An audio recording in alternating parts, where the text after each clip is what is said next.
okay, okay, okay, okay,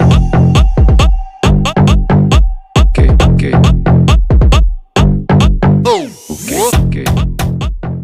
Hey guys, I'm Moonless Neptune, and I appreciate you guys coming to the channel. Today we're going to talk about parenting and being sober. My kid's birthday was yesterday, so it's got me thinking about how my parenting skills have differed from when I was a drunk to being sober now. So I just wanted to touch base a little bit on that. My parenting skills have changed a lot from when I was a drunk. When I was a drunk, I would have levels that would be here, and then here, and then I would go all the way back down. And I could switch like that, and it wasn't fun. I ended up I'd be really rambunctious for a while, tripping over everything, doing stupid stuff with my kids, and they would have fun and stuff like that until it wasn't fun, because then I would be acting crazier than what they were. And so we'd be sitting around. Well, they'd be sitting around because I finally realized that I didn't want to do anything because I got too drunk. So I'd be sitting there slunched over in my chair, not wanting to play anymore. I would also have stupid things that I would set up obstacle courses for them, which is ridiculous. I remember one obstacle course that I had that had a chest full of water, and my son was just learning to walk and stuff like that, and I had him go in and out of that, and then at the end where he can't swim, I had a chest full of water waiting, not because I was trying to harm him. I was just thought it would be cool and fun. But now thinking with sober eyes, it's ridiculous. The things that I thought was going to be fun instead were reckless and endangerment. So I'm glad now that I'm sober and I can see the certain things that I do with my kid now, and I understand that there's a line that you can't cross and a line that you don't want your kids to cross, because I used to be super rambunctious, and so much that there would be no line. We could do whatever we wanted, jump off a roof and fall into a tiny little pool. It wouldn't matter. But now there is lines that I don't want my son to cross, because I don't want him to get hurt, and I don't want him to, be acting a fool outside of the house, because he is still learning from me. And if he learns from me and I tell him that it's okay to do certain things, then he's going to think it's okay to do these certain things outside of the house. And when I was a drunk, I did not understand that. I didn't understand that my kid was a replica of me. I mean, to a point I did, but I didn't really understand how much their brain are like sponges. I know that you guys see the kids that are going crazy at Walmart or a food place, anywhere. Sometimes they just act ridiculous, and you want to grab a hold of that kid and spank him yourself, but you can't. It's frowned upon. But the thing is, me myself, I think that the children, how they act outside, are acting that way because they think it's okay, because they get away with it at the house. They get to do whatever they want. They get to hit you. They get to hit anything. I get that they're learning and stuff like that, and they're still trying to figure out their hands and motor skills. But sometimes parents just don't understand that, and they think that it's okay for their kids to, not even okay, they just don't want to deal with it. So they just let it happen. And that's how I was when I was drunk. I didn't think it was okay for my kids to do certain things, but did I want to put up the fight and care about all of that? No, I didn't. Now I have drawn lines in the sand and put my foot down and make sure that they act respectful and the correct way when we go out. And even when they're at their house, they're not allowed to do certain things just because they want to. There's a lot of things I want to do and I can't do, and it's not because I can't do them, it's because I shouldn't do them. And it's not how us as human beings should act, in my theory. I don't think that it's okay for kids to just run amok and think that they own the whole household, because they're learning from us. If you're beating your wife, or your wife is beating you, or you're beating your husband, whatever, your kid's gonna pick up on that and start thinking it's okay to hit. Or if you are hitting your kid, and they're gonna start thinking that it's okay to hit because they have anger issues, and that's their only way that they understand how to get that out. That being said, I do believe in spankings. I do 100% believe in spankings, but there's a time and a place. They need to know that that's a adult thing, like parent thing, not just any adult. But they need to know that it's punishment, and they shouldn't be doing certain things because of they don't want that punishment, or they don't want to get grounded. There's other ways to go about before you spank your kid, I think, to go about dealing with their craziness. My kid's into Fortnite. I can just turn off his Fortnite account, and I can turn off everything, and that's punishment enough. He will never do that again. So there's that. That's fun.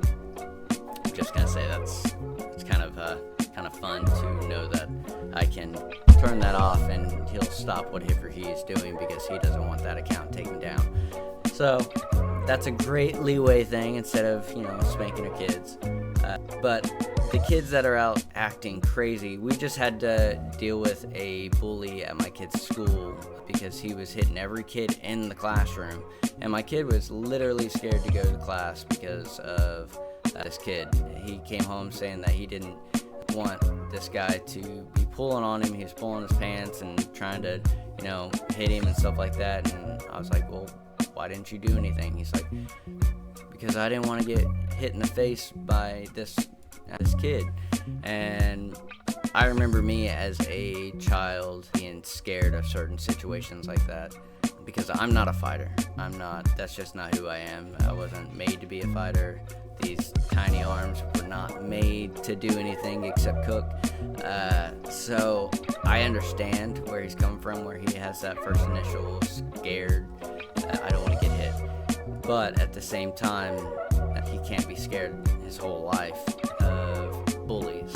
And that's a problem that he's having to deal with. Well, he had to deal with. I talked to the teacher, and I told him that if he told the teacher and all this stuff and nobody did anything and this kid was still hitting him back. And I think I got it into his brain that he could do that. I ended up telling the teacher too that if this kid continues to bully my kid and all this, so my son's gonna hit him back. And so I let that be known. So if anybody was gonna get in trouble, I can get in trouble, not him, because I'm the one that told him to do that.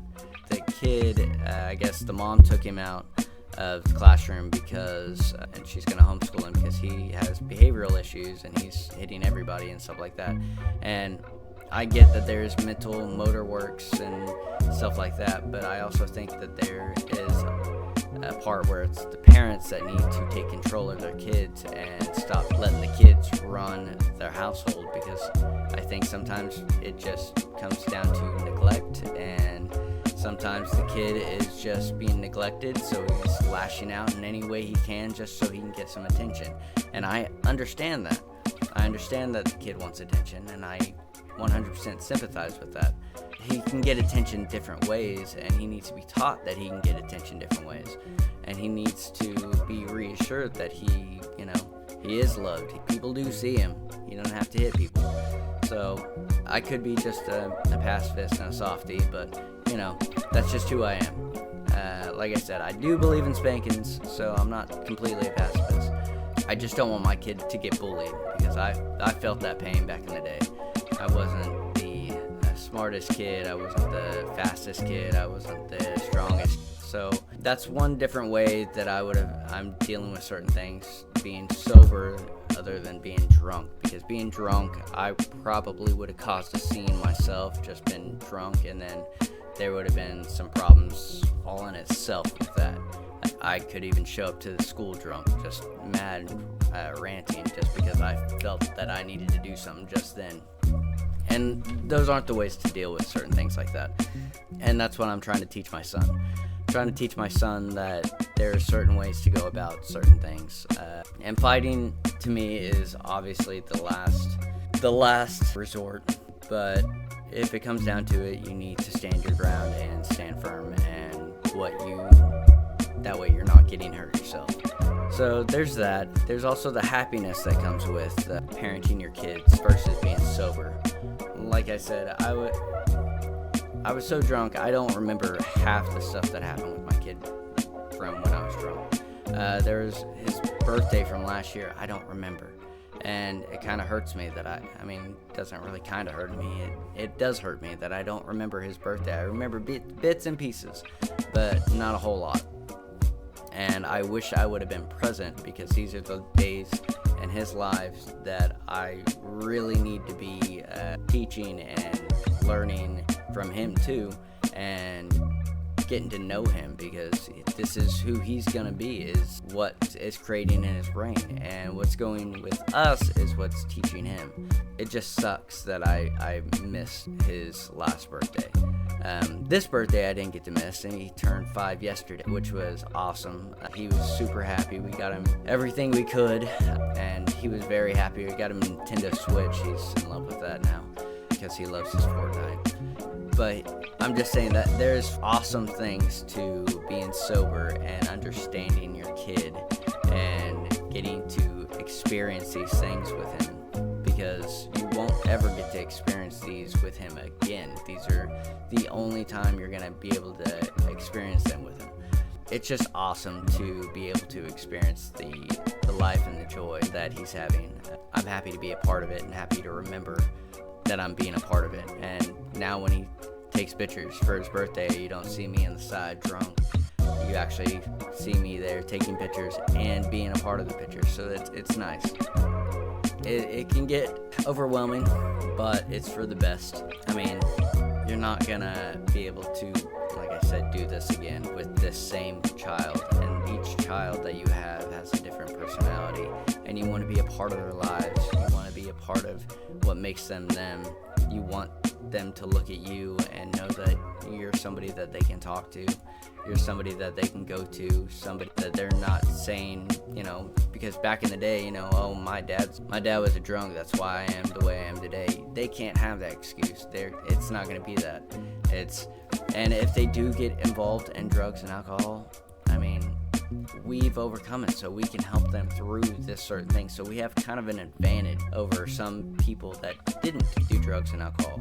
I'm just going to say that is the one plus side of becoming sober, and you'll be able to help your kids overcome when they start to because it's inevitable. Most kids will get involved with certain things like that. It's just out there in the world, and they're going to want to experiment. They're going to want to do certain things. So we can be there as a living proof to our kids that you don't want to go down that path. I understand you're taking that path right now, but and if they get hooked, this is how you get over it. And we can help them get through their situation, which is awesome, I think. Because like I said, most kids are going to experiment. So I think it's going to be awesome to be able to show them the right way. Kind of like I'm trying to teach my kid to go to the altar. I'm trying to, this is just my way of teaching, because I fail as a parent all the time. I am unworthy a lot of the times to be a parent.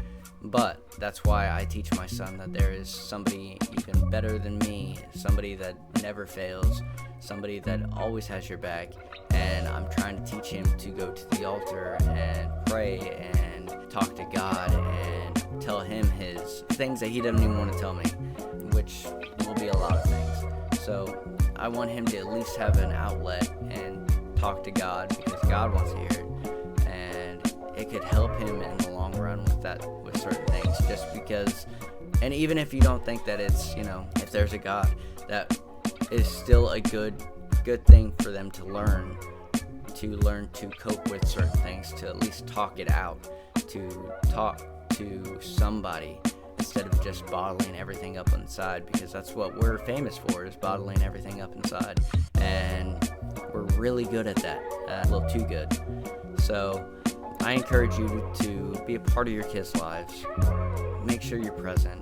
Show them the right way to live their lives, and teach them that there is a right path and a wrong path, and the right way to live and the wrong way to live, because they're learning from you.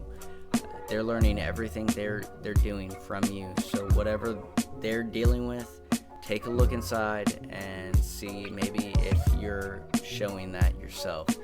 Like I said, I'm not perfect, and it happens to me constantly. I constantly have to take a step back because I see my kid doing ridiculous stuff that he shouldn't be doing, and I find myself doing those same things. So be there for your kid, be sober for your kid, and show them that you are an overcomer and you are strong, and they can be strong too, just like you. I appreciate you guys coming to the channel. I've run it at 18 minutes, unfortunately, so this is a little longer video, and I apologize. But I thank you guys for coming to the channel. If you guys haven't liked or subscribed, please do. Please press that like button and subscribe to my channel. I would like to hear the comments from you guys, and I would like to hear what you guys have to say. I know I'm not just talking to myself, so start talking to me, or else I'll teach you like I teach my kids. Good old-fashioned spanking. Just kidding, I won't spank you. It got weird. Alright, so I love you guys. You guys have a great day. I'll talk to you guys all later.